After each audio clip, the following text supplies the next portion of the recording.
So, Jack's actually back on the channel. Hello. He's been a while. too busy being a manager, innit? Yeah, I've just been hiding, mate. Some of us got to do some work rather than just drive cars all day. Yeah. What are we doing today then? All he does is just orders things and then watches how to build lodges on the internet. Spoiler and diffuser. We're basically going to do a bit of a facelift on the back of the car because they actually look quite nice from the factory. This is kind of the most aggressive gloss black spoiler I've ever seen from a factory, like from BMW, definitely. It's already okay, but we're going to take it to where this car is going to end up essentially. So rear ducktail rear spoiler, rear spoiler, ducktail rear. So we're going to also add a bit more aggression to the diffuser in preparation for when Nathan eventually does his exhaust, which is waiting. Yeah, in the other room. It's here, it's ready to go on. So guys, this is the TRE MP rear diffuser for the G80 platform, G82. Let's just get it unwrapped. So it's got a load of packaging just to make sure nothing gets damaged in any shipping. So, as you can see, it is full pre-preg carbon fibre, 2x2 twill, which is the same as what you would get on OEM sort of M Performance, and the quality of it and all the clips and everything are tip top. Right, Jack wants to do a little bit more talking about this part. We're going to do a product demo because, Nathan, edit in a feather here, yep. Put a feather there, and then that's it. Do you know how hard that is going to be to edit? You might have to edit that. I'll edit it in, don't worry. Anyway, so yeah, this is really lightweight, super high quality. It's the same as genuine performance stuff, pre-preg carbon. You can actually just see sort of how thin it is there. So yeah, super light in the hand. And because it's TRE, it's got a 2-year warranty as well, which means you're safe down the road as well. So you can enjoy many happy miles. Also, it utilises all of the OEM clips. So it's just going to be a simple pop-off job, pop in, pop out, get your milk, get your cup of tea. Show me how to do it then, Jack. Let's do it. It won't be as quick as the G42 one. So now, obviously I'm 6'7", so I've had to put the thing up quite high to get good access. But yeah, now we've got access. You can sort of see we've got push rivets here, which will just pop out, and then round the back we'll be able to access the clips, and that'll just be a simple. So we're just going to remove these push rivets.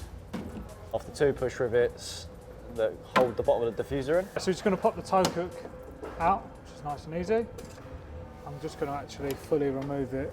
So you can see that's out of the way, and then the clips for this diffuser are all behind the diffuser. So we're going to get the first few going, and then the rest of it should pop off.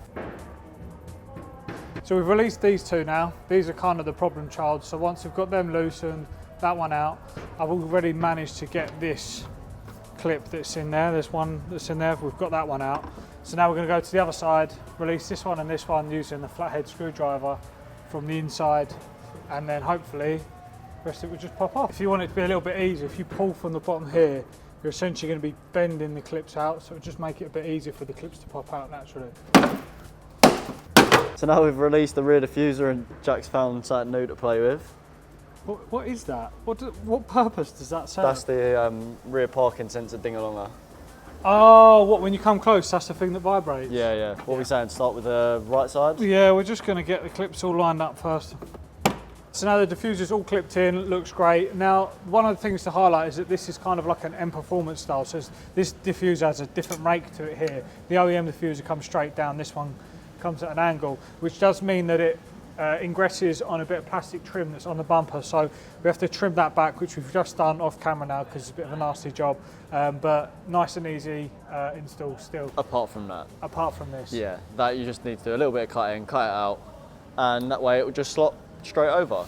So all we need to do now, put the toe cap back in, and then we'll crack on with the spoiler, he says.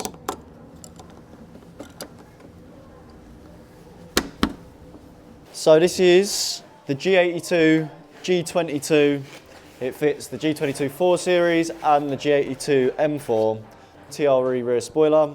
It's almost like a ducktail lip. Let's just get it open so I can show you.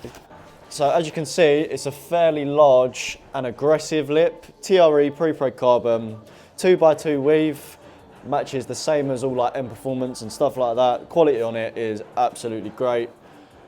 And this will just mount using 3M tape, so it will just go boom on the back, and then some people, if you want, you can go down the bonding route as well. A little bit more of a nice touch to the back of the rear, making it look a little bit more aggressive, especially with the nice sort of swooping design and the indent along here. So that's also going to be going on the car today as well. Let's get that on. Couple ways you can do this. First one is a heat gun. If you haven't got a heat gun, you can use a hairdryer. That's just going to loosen the adhesive a little bit. Once the adhesive is loose, you'll see in a minute, you're then going to use fishing wire. This is a 100-pound fishing wire. This isn't going to snap when you're kind of trying to get the spoiler off. And then there's two ways of removing the actual adhesive off.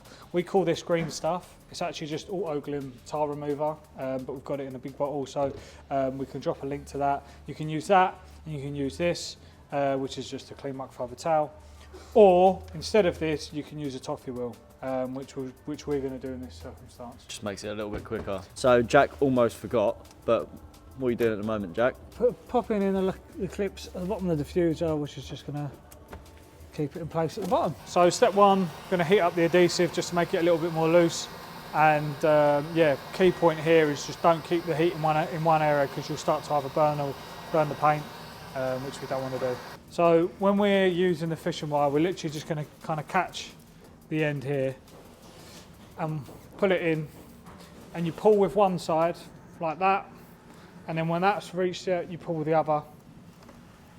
And the aim here is to not saw, because what will happen is you'll just cut straight through the lacquer. Now I've got to quite a tough point here, so I'm going to pull this back. I'm going to hit the heat gun again and just start to warm it up a little bit. All right, so we've actually gone all the way along now, so all you're going to need to do, pop it off. So what you're going to be left with, it's going to look like a bit of a mess, but we're just going to tidy that up now. So I'm going to show you first off how we do it, and then I'll show you how you guys can do it if you don't have the toffee wheel. But I do recommend buying the toffee wheel. You'll see it's just taking the adhesive off. But it does it in a safe way, but it doesn't cut into the lacquer. Now, unfortunately, if you don't have a toffee wheel, this is the alternative. Essentially, put some tar remover on here. You don't really want to put it onto the surface, because you're just going to lubricate the surface, and it's literally just a case of rubbing all the way along. It's a time-consuming thing. So It is quite a time-consuming task. I've done it before with my actual fingers and taken off skin off my fingers, so yeah, I recommend the toffee wheel. So if you're using the toffee, you'll see there's this bit of residue. I'm just going to finish off on the last bit here, and then we're going to clean all that off with the tar remover. So you can see, just as the tar remover goes over that, it just takes that layer of adhesive off the top. And what we want is just a clean surface then for the new spoiler to go onto. So what you'll see, there's a few little areas here where we've left, which ordinarily we'd just completely get rid of, and we'd use a little micro polisher that we've got. I think they're called a Bigfoot Micro. Anyway, main reason is if you've got a spoiler that's not the same size as the one that's gone on it, if it's a little bit smaller or if it's a different shape, you really want to make sure you get those imperfections out of the paintwork. Every order you get with AUTOID, they all come with these adhesive from us. If you haven't ordered from us, you've ordered from somewhere else, just make sure you jump on eBay or Amazon or something like that and get some of this stuff, because it really helps making sure that it sits down properly. Just going to apply it to the surface where the spoiler is going to go. So we've got a bit of a complex web of 3M tape here, but essentially we need to pull this one off first, so I've left a little bit dangling out there. Then we'll pull this middle one, then you'll pull this one, and then we'll pull the front one. So now we line the spoiler up. This is quite handy, this one, because it actually sits in place without you touching it, so you've got a bit of leeway to line it up. And this lines up directly with the boot lid, so you know if this edge is straight and this edge is straight, which it is, you're all good to go.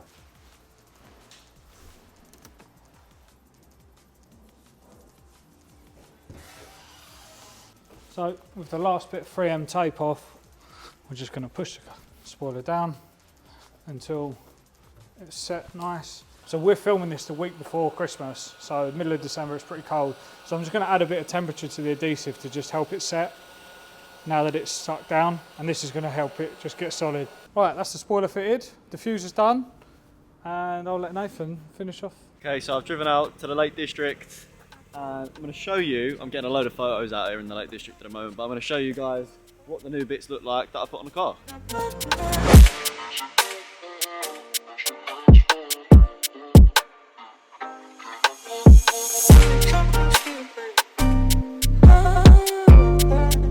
So as you can see, the rear spoiler adds so much more aggression to the rear. coming down here, paired up with that carbon rear diffuser, it just looks ridiculous. It's a lot more aggressive. I'm so glad I actually went for that one. And then what I also did is, if we come around the front, I've also put the competition Auto ID front splitter on it as well, and that looks a lot more aggressive as well. So that's going to be it for today's video. I'm currently in Lake District, so if you follow my page R23, you're going to see loads of more content which I got with this car. There is a lot more coming for the car. Make sure you stay tuned, subscribe to Auto ID. All the products that I do put on the car are available on the Auto ID store, so make sure you go check their website out. All the stuff that's on the car is available on the Auto ID website, so make sure you go and check that website out. And yeah, I'm incredibly happy with it, considering this car has changed so much in a short space of time. So the next thing that's going to be going on this car is actually going to be an exhaust system. So we're going to actually make it make a little bit of sound, because now it's starting to look good, but it doesn't sound good. I'm super excited to get more on this car. So catch you guys on the next one.